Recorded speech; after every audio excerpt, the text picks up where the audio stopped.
Okay, this is Papa Vice, and he's going to tell us about the showers. Okay, we're first going to talk about how the showers were built, and I'm going to explain what you can see from kind of a wide shot here. We have two different showers. Here, I'm going to come around the other side. We have two of the same showers, and it's because our camp size is large enough to have two. And the way that we set it up is that you'll notice that there's an evap pond laid out first. And we like to put this shower setup at the back corner of the camp to give it some privacy. So it's in front of the supply truck. The way that we create the evap pond is by using our largest brown tarp, and we lay out a 1x2 lumber grid so that we have a nice curb around the outside. This prevents anything where if there was an overflow, we have a way of protecting the playa from getting wet with like 2 gallons of water if some mistake happens. Underneath each shower, we then lay out a cushion pad, which is these modular soft tiles, and this is to prevent the tarps from getting ripped by pulling the bins in and out from underneath the drain. When we set up the showers, what we normally do is here, come on in closer. Trying to get you in, okay. So the way we set this up is we stack up about 4 Costco bins and lift this wood part off the ground. And this wood part is lifted off the ground so we have a chance to put these legs on with the lag bolts. The lag bolts are 8 inches long and they come in a plastic bag. We put a washer on the outside of the PVC to prevent the PVC from cracking. We put on one leg at a time, and each of the legs have a symbol. So you'll know what leg goes with what wood piece because you'll see the RJ symbol, or you'll see the toilet symbol, or the Maddie symbol, or this like bacteria symbol. And it helps you find the right post with the right wood connection. And each of these has two bolts. The bolt side touches the wood, and the nut side touches the PVC with the washer. After we have the legs up, what we do is we add a collar. The tarp is already built into the shower so that doesn't come off. Then you put on this collar piece, and then you put on your top post. Your top post has to be positioned in a way where it lines up with another one so you can put a PVC beam and slide it through the shower curtain on all 4 sides.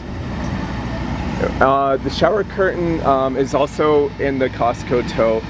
And then we have an even thinner PVC that just gets pushed into the top of each of the posts to create kind of a top. We no longer hang shower bags from the top post unless they're very lightweight. And so they're really just there for decoration and also to hold the posts in place. We don't use any rebar or ratchet straps to hold these sturdy. They should hold themselves up on their own unless there's some damage.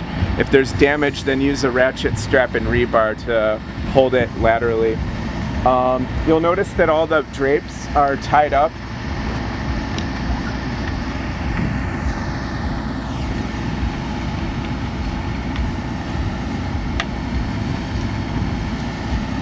This is the correct position for when you take a shower, and immediately when you're done with your shower, just tie it up again, and that'll help prevent it from blowing around or knocking them over if it gets windy.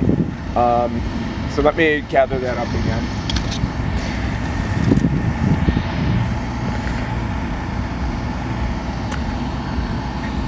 The nice thing about these showers is that when you pack it up, all of the plastic components fit right inside of the wood frame. When you turn it upside down, it's kind of like a tray for holding all the pieces. That's how RJ and Maddie designed it, was to be self-contained with all the parts. So all your PVC parts go inside, and then the tarp that's integrated into the shower platform to prevent spraying off the sides covers all of that, and then you ratchet it like a birthday gift to hold it all together in one package. The only parts that need to go in the totes are the rubber mat that's for preventing people from slipping. Each of them has a rubber mat inside. And the drapes and these shower pumps go inside of the tote, along with some bungees, probably about 25 bungees go in the tote with it. And when you get into the shower, are you gonna do the shower instruction and I'll just talk about the shower setup? Yeah. Okay, so I'll continue. The bungees are meant to hold the tarp, you know, like 2 feet off of the ground. That way water doesn't splash out onto the playa. So the other parts of the setup are, and Jen will talk about how it's used. Each will get a Costco tote, a 5-gallon bucket, and a jumbo funnel. And Jen will explain the instructions on that. Each of the showers gets a step ladder. So you can see the collapsible 2-step ladder. People use that for putting up the shade structure, and also it becomes the shower steps. This is just a makeshift solution here that we're going to replace sooner than later. And then the marker board will also be found in the tote, and that has a specific function as well. You'll notice up top here that the top beam is just resting on top of the low beam that's going through the post. The only way that that stays in position is by using bungees to bungee it to the other beams. So that's how those are fastened together, and it reduced how much cutting and drilling into the PVC we had to do. And that pretty much concludes the setup of the shower system, and a little bit about how to pack it up when you're done. Because even if you're not a part of the early arrival crew, you may be responsible for helping pack up the showers. One other word of warning about the showers is that the corners are very delicate. This wood gets very dry throughout the year and tends to split. You can see that this one was already split. The area that we absolutely can't have split is the area with the holes on here and here. If the holes split, the shower becomes useless and we have to make a new frame. Okay, thanks for listening. Want to trade with me? You don't have to turn it off.